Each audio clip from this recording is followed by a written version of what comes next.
அம்பாள் சிவபெருமானோடு எழுந்திருந்தார்.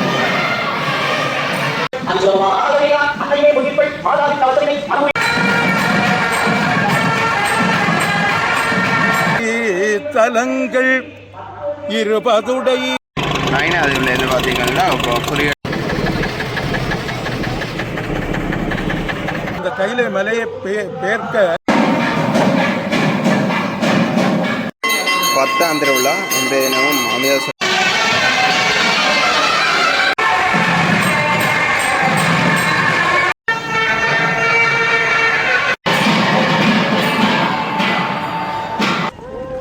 வணக்கம். இன்றைக்கி என்ன காலண்டு பார்த்தீங்கன்னா நைனாதீவு நாகூசி நம்ம நாடு இருக்குது 10ஆம் நாள் திருவிழா. இன்றைய தினம் பார்த்தீங்கன்னா கைலாச வாகன காட்சி தான் இந்த திருவிழாவில் பதிவேற்ற போகிறேன். யாரும் சரண புதுசாக வந்தால் மறக்காம சப்ஸ்கிரைப் பண்ணுங்க. இந்த கைலாச வாகன காட்சின்றது என்னென்று வந்தது என்று சொல்லி ஒரு ஐயா வந்து 10 அடியார் வந்து கொடுத்துருக்கார். அதை கேட்டு பாருங்க எப்படி இருக்கான்னு சொல்லி மறக்காமல் உங்களோட ஆதரவு தெரியும் நம்புறேன். காலை திறந்து பார்ப்போம்.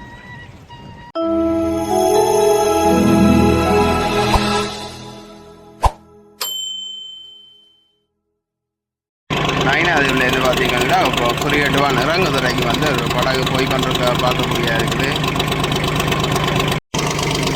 நைனாதீவு நாகபூசணி அவனுடைய ராஜகோபுரம்.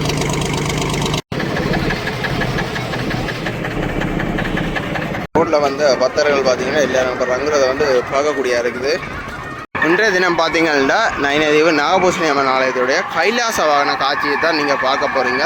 அதுக்காக தான் இப்போ நாங்கள் போய்கொண்டிருக்கிறோம். இது கரையிலையும் பார்த்தீங்கன்னா யாசங்க கிராக்கள் எல்லாம் இருக்கிறத பார்க்கக்கூடிய இருக்குது. சிலர் வந்து பார்த்தீங்கன்னா அதுலேயும் வந்து அந்த வெயிலதுக்கு எல்லாம் இருக்கிறத பார்க்கலாம். சுவாமி வந்து இப்போ உள்வீதி சுத்த போகிறோம்.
பத்தாம் திருவிழா இன்றைய தினமும் அமிர்தசரவி அன்னதான மண்டபத்தில் இப்போ அன்னதானங்கள் வழங்கி கொண்டிருக்கிறத வந்து பார்க்கக்கூடியதாக இருக்குது.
நாகபூஷணியம்பாளுடைய திருத்தலத்திலே இப்பொழுது மகோற்சவம் நடைபெற்றுக் கொண்டிருக்கின்றது. வருடா வருடம் ஆனி பூர்ணையை தீர்த்த உற்சவமாக கொண்டு 15 நாட்கள் மகோற்சவம் நடைபெறுவது வழக்கம். அந்த வகையிலே கடந்த 15/6/2026 அன்று கொடியேற்றத்துடன் மகோற்சவம் ஆரம்பமாகி இன்றைய நாள் 10ஆம் திருவிழா நடைபெற்றுக் கொண்டிருக்கின்றது. இன்று பகல் அம்பாள் கைலாய வாகனத்திலே எழுந்தருளி அடியார்களுக்கு அருள் பாலிக்கின்ற அந்த காட்சியை நாங்கள் காணுகின்றோம். இந்த ஆலயத்திலே 3 திருவிழாக்களிலே இந்த கைலாசவான காட்சியை நாங்கள் காணக்கூடியதாக இருக்கும். 7ஆம் திருவிழா இரவு, அதேபோல் 10ஆம் திருவிழா பகல், 13ஆம் திருவிழா பகல், இந்த 3 நாட்களும் இங்கே கைலை காட்சியை நாங்கள் காணக்கூடியதாக இருக்கும். திருக்கயிலாயத்திலே அம்பாள் சிவபெருமானோடு எழுந்திருளி இருந்த அந்த சமயத்திலே ராவணன் அந்த கைலை மலையை பேர்க்க முற்பட்ட பொழுது சிவபெருமான் தன்னுடைய காலினாலே அந்த மலையை அமர்த்துகின்றார். அப்படி அமர்த்தின பொழுது அங்கே ராவணன் நசிக்கப்படுகின்றான். அந்த வழியாலே பாகிச முனிவர் வருகின்றார். பாகிச முனிவர் பார்த்தார் ராவணன் பாவம், என்ன செய்யலாம் என்றால் ராவணனுக்கு அவர் கூறுகின்றார், இறைவனுக்கு இசை என்றால் விருப்பம், அதனாலே நீங்கள் இசையை பாடினால் அந்த இறைவன் நித்திரை செய்து விடுவார், அதனாலே நீங்கள் எழுந்து சென்று விடலாம் என்று. ராவணன் பார்த்தார், அவரிடம் இசைக்கருவிகள் ஒன்றுமில்லை. தன்னுடைய 10 தலையிலே ஒரு தலையையும் ஒரு கையையும் முடித்து அதை வீணையாக செய்து வாசிக்கின்றார். இறைவன் அப்படியே அந்த இசையிலே மயங்கி விடுகின்றான். ராவணன் எழுந்து ஓடிவிடுகின்றார். அந்த காட்சியத்தை நாங்கள் இங்கே காணுகின்றோம். ஏனென்றால் இறைவனுக்கு இசை என்றால் விருப்பம். ராவணன் ஒரு சிறந்த சிவபக்தன். எங்களுடைய ஞானசம்பந்தர் தன்னுடைய திருமுறைகளிலே 8வது பாடல்களோடும் ராவணனை பற்றி பாடுவார். அதே போல நாவுக்கரசரும் தன்னுடைய திருமுறைகளிலே இந்த ராவணன் கைலைமலையை எடுத்த வரலாற்றை அருமையாக பாடி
இருக்கின்றார். அந்த இறைவனாலே தான் இவருக்கு இராவணன் இசையை கேட்டு அதனாலே இராவணன் என்ற பெயர் வந்தது. அதனை திருநாவுக்கரசர் குறிப்பிடுகின்ற பொழுது கை தலங்கள் இருபதுடை அரக்கர் கோமான் கையிலை மலை அது தன்னை கருதாதோடி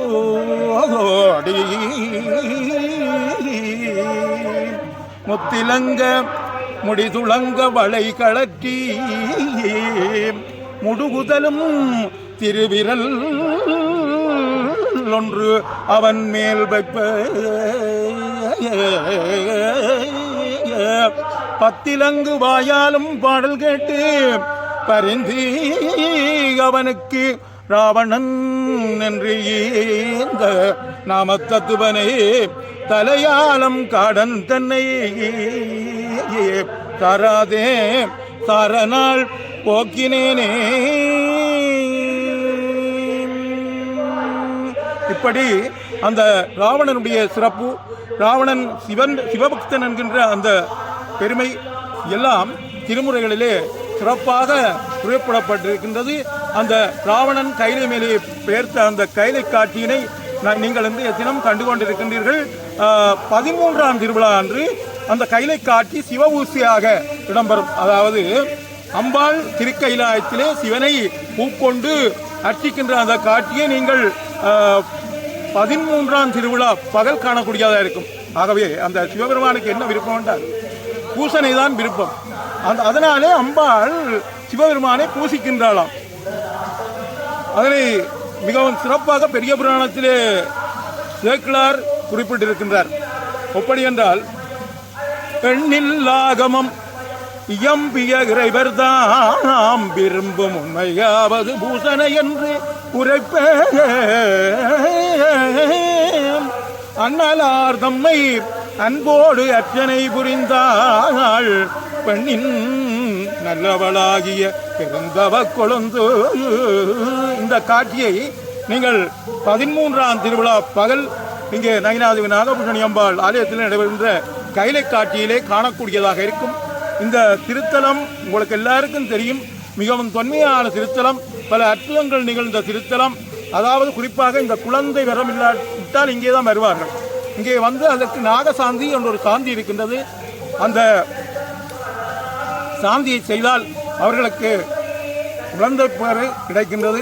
இப்படி ஒரு சக்தியாக எல்லா உலகங்களிலும் இருக்கின்ற சக்தியிலும் பார்க்க இந்த சக்தியினுடைய வலிமை அதிகம். அதனாலே தான் எல்லா இடங்களிலும் இருந்து எத்தனையோ கோடி அடியார்கள் இந்த அம்பாளை தரிசித்து பலனை பெற்று அவளுடைய திருவருளை பெற்றிருக்கின்றார்கள் என்று இந்த இடத்திலே கூறி அமைகின்றேன். நன்றி, வணக்கம்.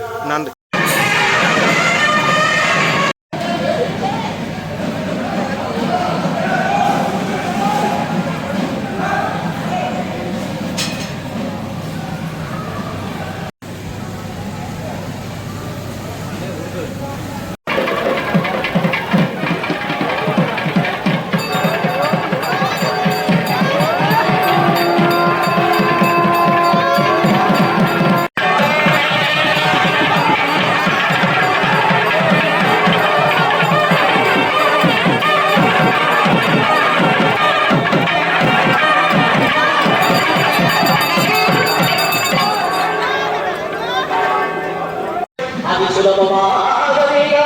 அன்னையிலே முன்னிப்பள் மாதாவின் தவசவினை மனமுறை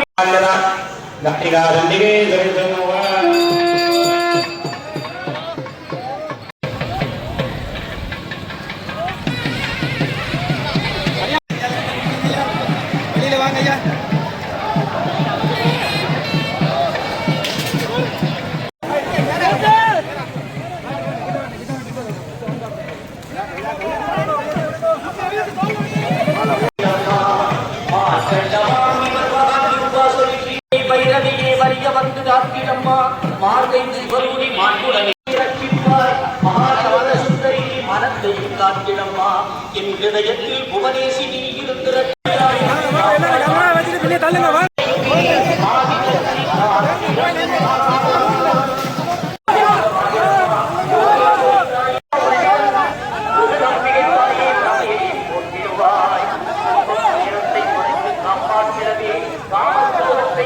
பிறப்பிடவே